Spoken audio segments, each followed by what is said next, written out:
Assalamualaikum warahmatullahi wabarakatuh. Ya, masih di tengah lapangan ya. Tadi saya sudah keliling berapa kali tadi ya. Hari ini kayaknya tidak maksimal ya. Biasanya saya kalau maksimalnya itu 15 kali ya memutari lapangan sepak bola dengan jalan cepat ya, sesuai sunnah Rasul gitu ya. Tapi hari ini tadi hanya 6 kali ya, karena banyak agenda yang harus kita lakukan. Saya kira 6 kali dengan jalan cepat juga sudah ya, setidak-tidaknya secara standar sudah terpenuhi lah gitu ya. Baik, kita masih melanjutkan ya pembahasan kita mengenai satu buku kecil yang coba saya sampaikan. Ini juga kenapa kok saya mengambil buku kecil ini, karena kita ini banyak saudara-saudara kita ini yang masih malas membaca gitu ya. Walaupun buku hanya sekecil ini ya, itu kadang-kadang malas sekali membaca gitu ya. Dan mudah-mudahan dengan kita membantu membacakan ya, itu akan lebih enak karena bisa dibawa di tempat tidur di mana saja lah gitu ya. Baik, kita lanjutkan di pedoman hidup berkah dan panjang umur yang keenam tadi adalah bagaimana kita menjaga kesucian kita, khususnya ketika kita mau sholat berjamaah. Itu alangkah baiknya kita itu wudhu di masjid, wudhu di rumah ya, salah gitu ya. Jadi wudhu di rumah gitu ya. Nah, apa sih manfaatnya secara kesehatan ya ketika kita berwudu di rumah ini ya? Ada beberapa hal yang bisa menjadi catatan kita untuk memantapkan kita bahwa kita memang perlu berwudu mulai dari rumah ya, tidak usah ke masjid ya, karena di rumah itu juga akan mendisiplinkan waktu kita ya gitu ya. Tentu kalau kita bilang tentang berwudu akan sangat berkaitan dengan kebersihan ya, karena berwudu ini kan ya, sebuah syariat dan punya efek kesehatannya tentu di kebersihan, terutama di kebersihan kulit ya. Walaupun nanti secara batinnya ya, bersuci itu tidak hanya sekedar fisiknya sebenarnya. Ketika kita membasuh muka kita, tangan kita ya, kepala kita gitu ya, kaki kita, itu juga meliputi ada dimensi-dimensi batin ya, dimensi-dimensi spiritualnya gitu ya. Jadi setidak-tidaknya secara fisik ya, kita akan membersihkan kulit kita ya. Dan dengan kulit kita bersih, tentu kuman-kuman yang ada di kulit menjadi lebih sedikit ya. Kulit kita menjadi lebih segar ya, dan bisa juga mencegah infeksi ya. Betapa di teori kesehatan ini kebiasaan cuci tangan ya, orang CTPS ya, cuci tangan pakai sabun itu budaya ya. Setidak-tidaknya kita berwudu itu bagian ya dari untuk mencegah kita terkena infeksi. Nah, manfaat yang lain lagi secara fisik tentu akan menambah kebugaran tubuh kita ya. Dengan kita berwudu tentu akan mampu melancarkan peredaran darah kita ya. Kemudian dengan mengusap kepala akan merelaksasi ya area daerah kepala kita, dan tentu saja akan menghilangkan rasa penat kita, lelah kita ya.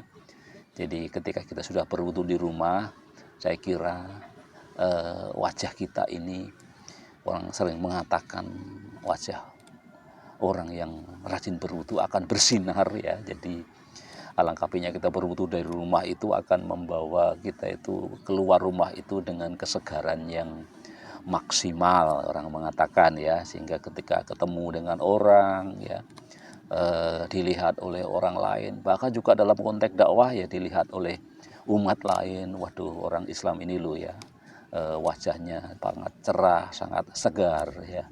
Karena apa? Karena dengan air wudhu tadi ya. Jadi ini tentu akan menambah fisik kita menjadi lebih siap gitu ya, lebih prima lah gitu ya. Di samping itu juga bisa bermanfaat untuk kesehatan mental kita ya, karena dengan air dingin ya ini akan apa me, apa meredakan otot-otot kita ya, dan mengurangi kecemasan kita ya, sehingga pikiran kita menjadi tenang ya, emosi juga menjadi stabil. Bahkan ketika orang marah-marah kan salah satu cara untuk meredakan marah kita itu kan kalau berdiri suruh duduk ya, dan salah satunya juga dengan kita mengambil air wudhu ya, karena dengan mengambil wudhu itu sebenarnya kan kita keberserahan diri kepada Allah itu menjadi lebih nyata ya, karena air ini kan kemudian ada tadi dimensi-dimensi transendentalnya gitu ya. Jadi itulah manfaatnya ya, ketika kita bisa melakukan menjaga wudhu kita ya sebelum kita melaksanakan sholat berjamaah di masjid atau di mana saja lah gitu ya. Dan kita masuk di poin yang berikutnya ya, setelah kita ada di poin ke-6 dan sekarang di poin ke-7 ya. Apa kunci, apa pedoman untuk kita hidup berkah dan panjang umur sebagaimana ditulis oleh Amir bin Muhammad Al-Mudhori ya, 31 tuntunan hidup berkah dan panjang umur ala Nabi Muhammad SAW. Yang ketujuh adalah peliharalah sholat di shaf pertama ya. Jadi ketika salah satu kunci untuk memperpanjang usia dan menambah kebajikan kita adalah dengan cara melaksanakan sholat di shaf pertama. Berdasarkan penuturan Al-Irbad bin Sariyah, Rasulullah SAW memohonkan ampunan untuk shaf terdepan sebanyak 3 kali dan untuk shaf kedua hanya sekali ya.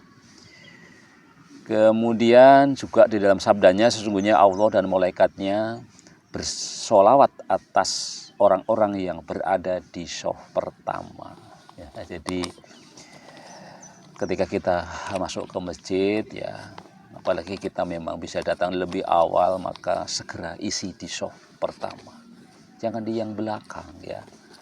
Jadi kita mau menghadap pada Allah Subhanahu wa taala ya, kalau bisa kan yang di yang pertama.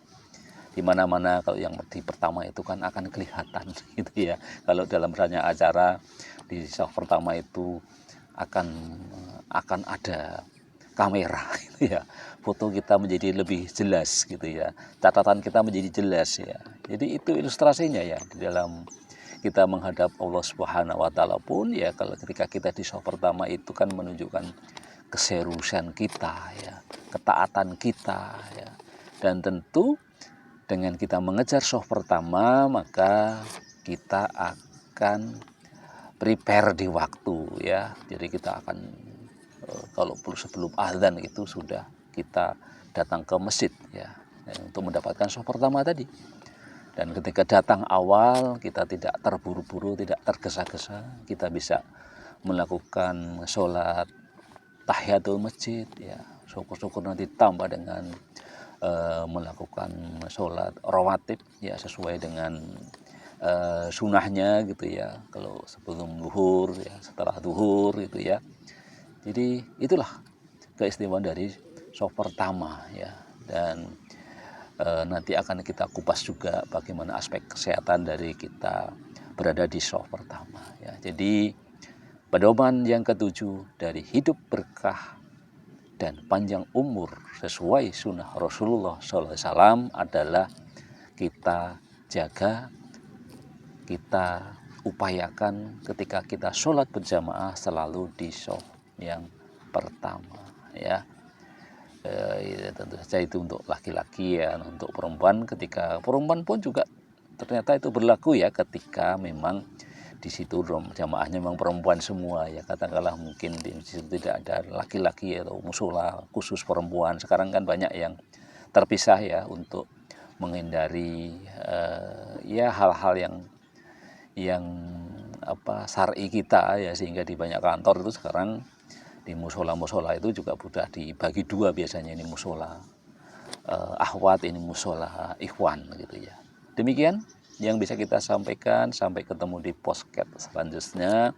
Hidup sehat bersama Lukman Effendi. Wassalamualaikum warahmatullahi wabarakatuh.